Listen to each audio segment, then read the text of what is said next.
Hello and welcome to the latest edition of the Rangers Women's Supporters Group podcast.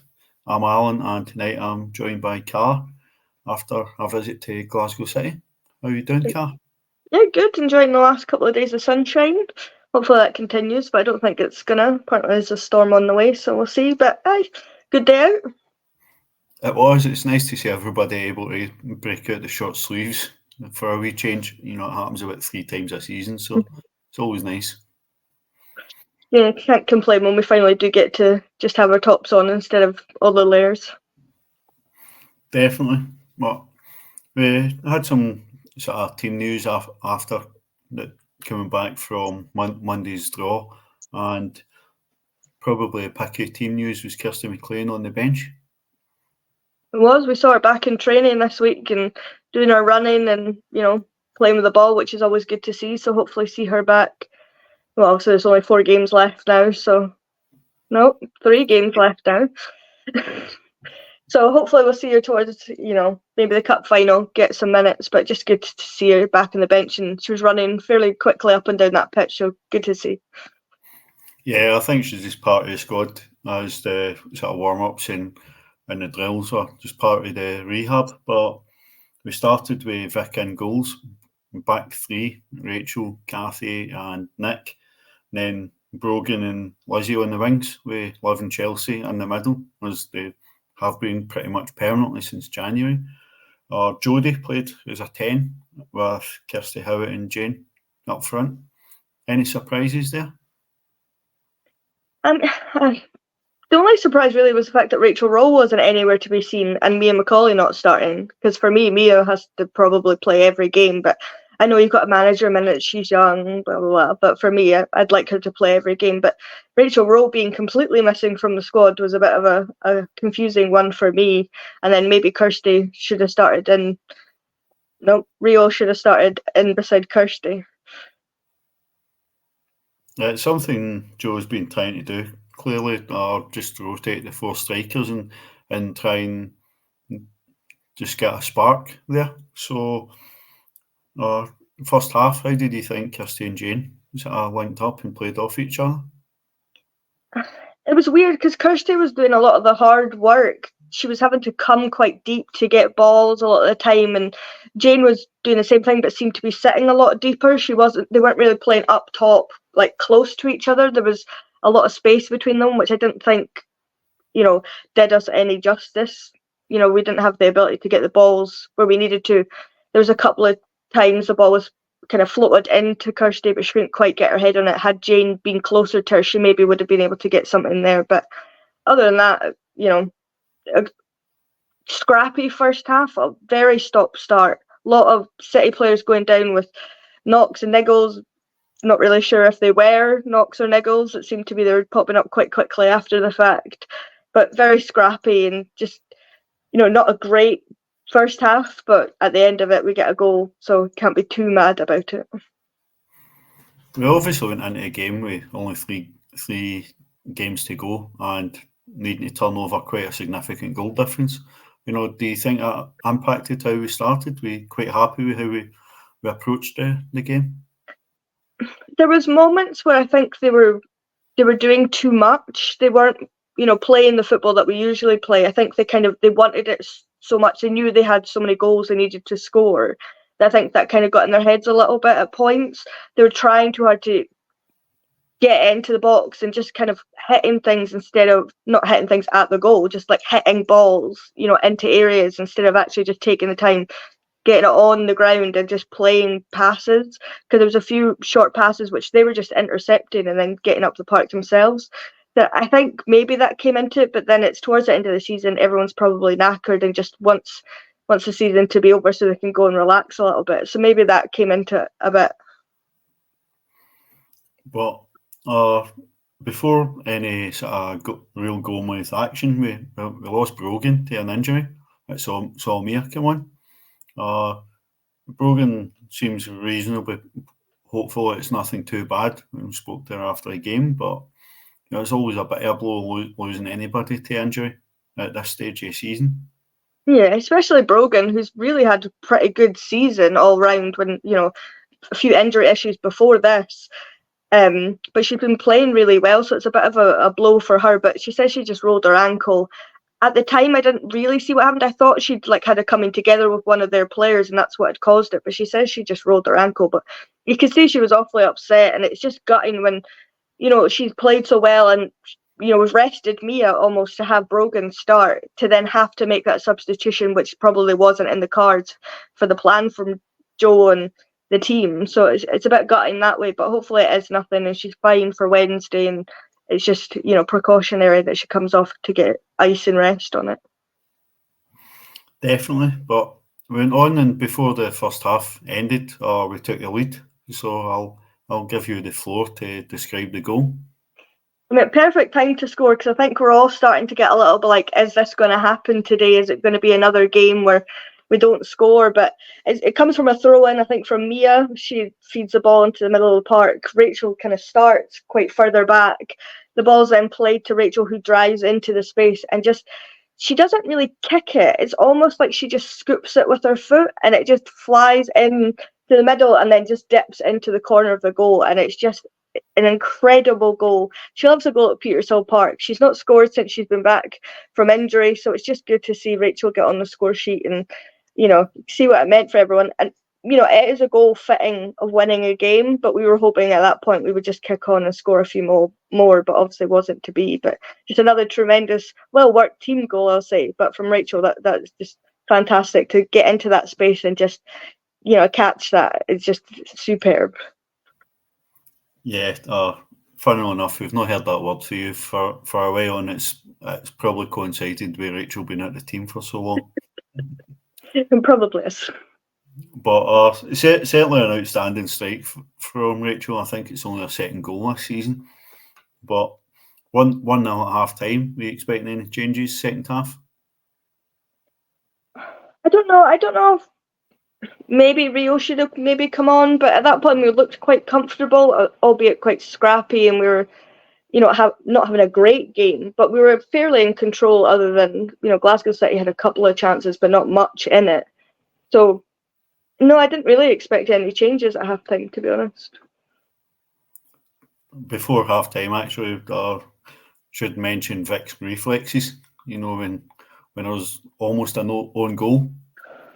Yeah, I mean, they come down the wing and play it into the middle, and Kathy, I don't know if she's trying to kick it out the park, but ends up hitting it off the goalpost, and it just goes into the middle of the goal. And Victor, credit, jumps on it but backwards, and then manages to get the ball and stop it going in, which is just tremendous. And Vic's had a good run of games now, and I think she's showing why she should get these run of games.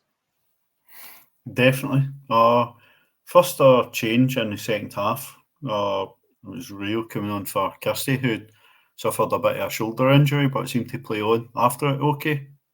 Yeah, it looked a bad one. It looked like she'd almost dislocated her shoulder. We were thinking the worst at that point. The City player was pulling at her, yanking at her, and the ref didn't seem to see anything wrong with it. And then she's down for ages. It looked like she was in absolute agony, so we're all thinking the worst. So I think that it probably was going to be a change that was made, but probably not for Kirsty. It probably would have been for Jane. But it's always nice when Rio Hardy comes on, because she's always good for getting us up the pitch and getting shots on target. Definitely. We saw further changes.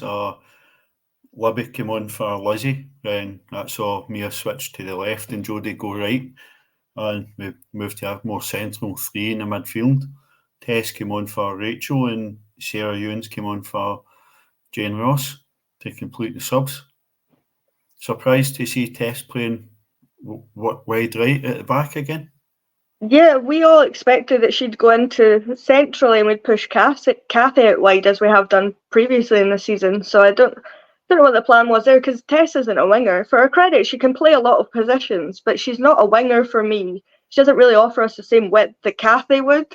So it was a bit of an odd one, but Joe makes the decisions, not me. So it was what it was. Maybe we're just trying something different for the next few games and potentially next season, who knows. But that was the changes that were made, and I was fairly happy with all the subs.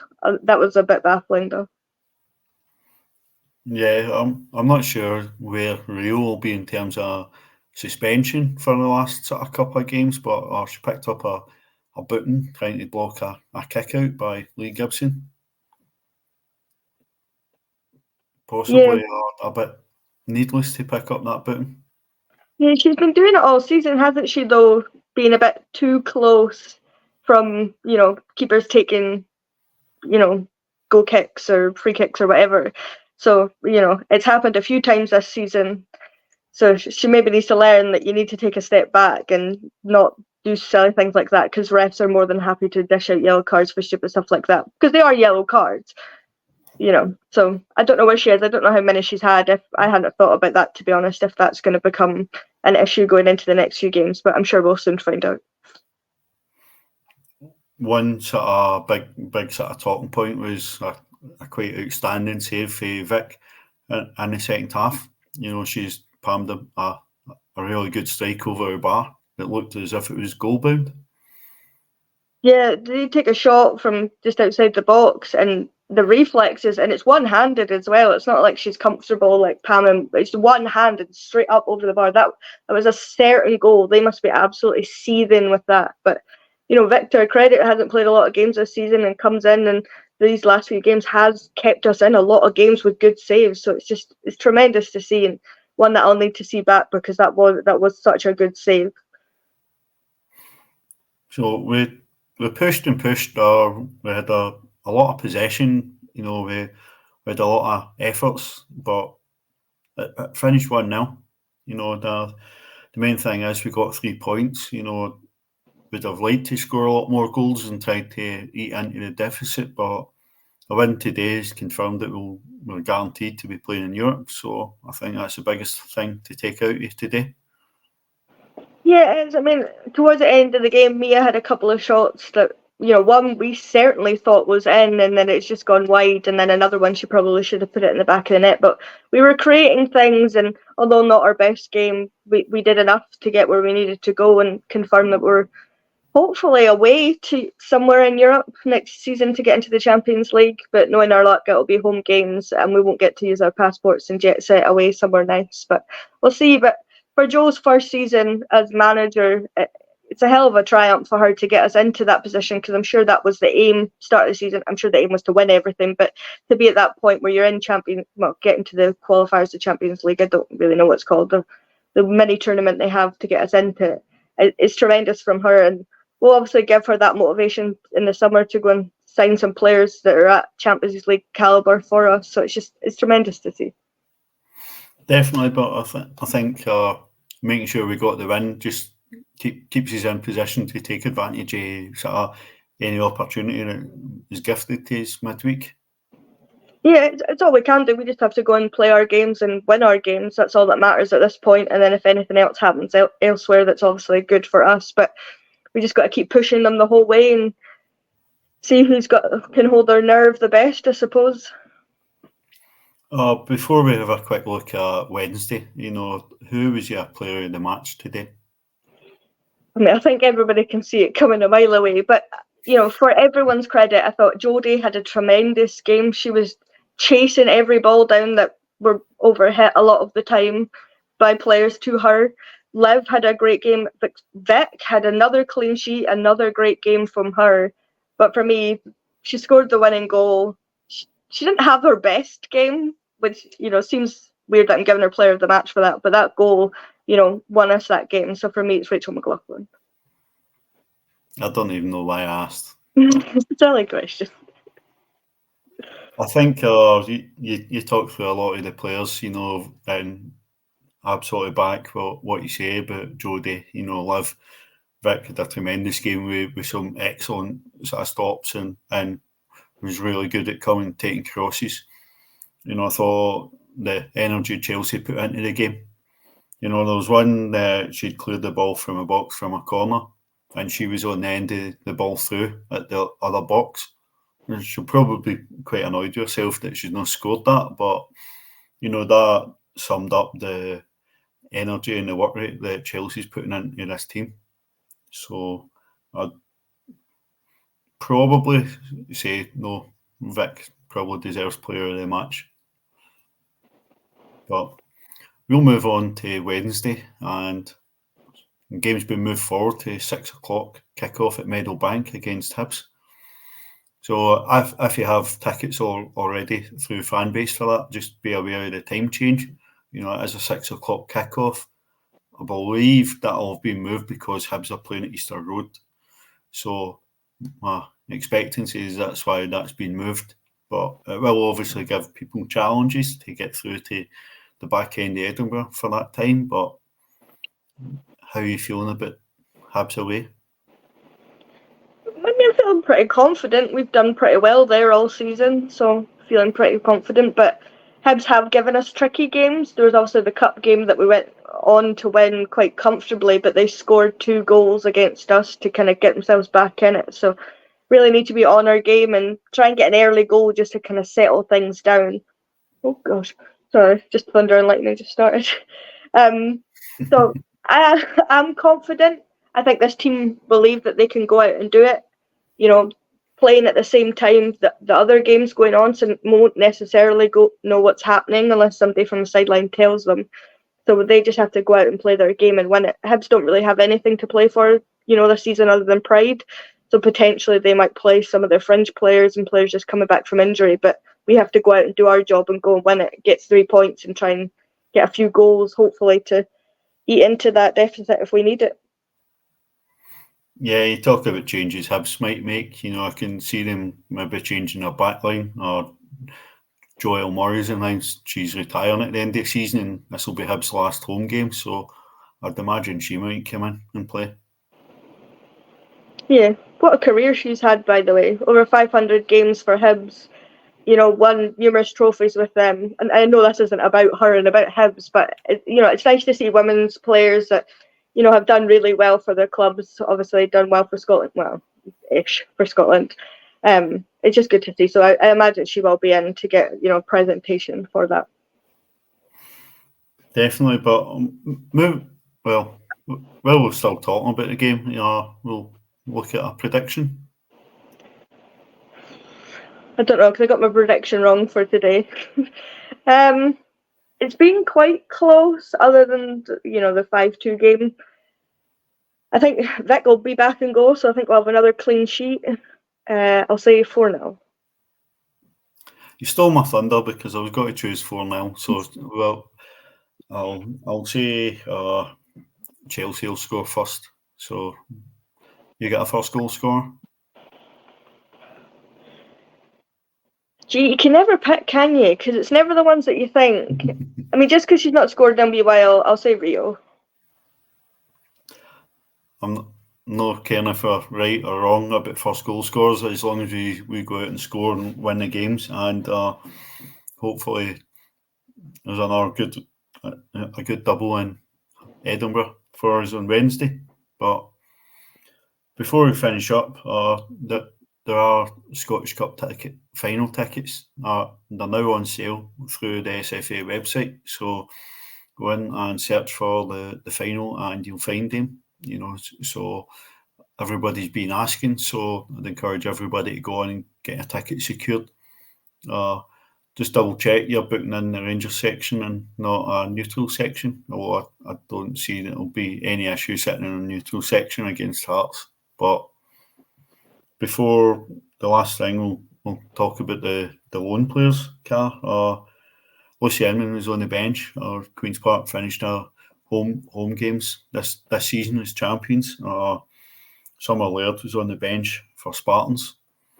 Summer's probably had a tough time breaking into a very settled Spartans backline. Don't think Spartans are really a team that experiment much with their lineup.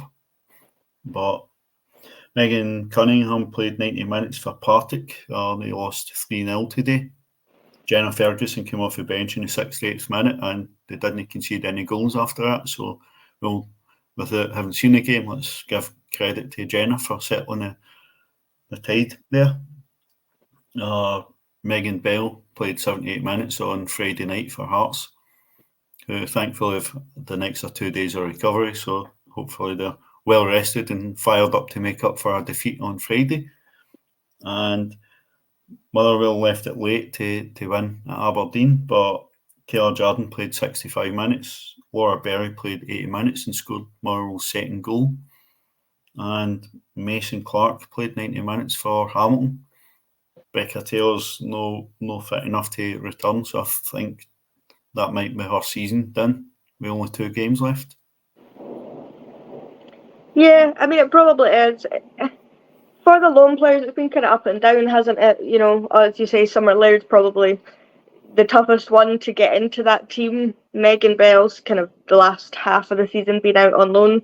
Mason's been an absolute, you know, credit to the club and her herself for what she's done in that Accies team that's fighting relegation at the moment, you know, neck and neck with Dundee United. Kayla Jordan technically scored, but it went down as an own goal because it came off the Aberdeen defender's foot. So technically 2 of our lone players scored in that game today, but it went down as an OG. But, you know, Laura Berry doing what Laura Berry does and scoring goals, exactly what you want. So I can't wait till she's back and doing it for us. But, you know, they've all been a credit to themselves. Potentially next season, Summer Laird might go back out on loan to a different team to get more minutes. And obviously Queen's Park ended the season unbeaten. I don't know if they're calling it invincible, but they went unbeaten the whole season, which is, you know, a hell of a success for them. So they're all doing pretty well, but, you know, it's good to see. Definitely, and am I right in saying Laura Berry got Player of the Month? Estelle well on loan at Motherwell. She got the SWPL 1 Player of the Month.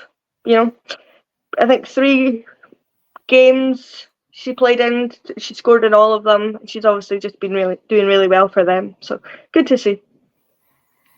Laura's definitely done well now. She's got a run of games at Motherwell. The start of the loan spell was probably a wee bit interrupted with some international games, but you know, Laura probably looked a bit frustrated going out on loan, but you know, playing games and scoring goals in the first team is exactly what she needed to do.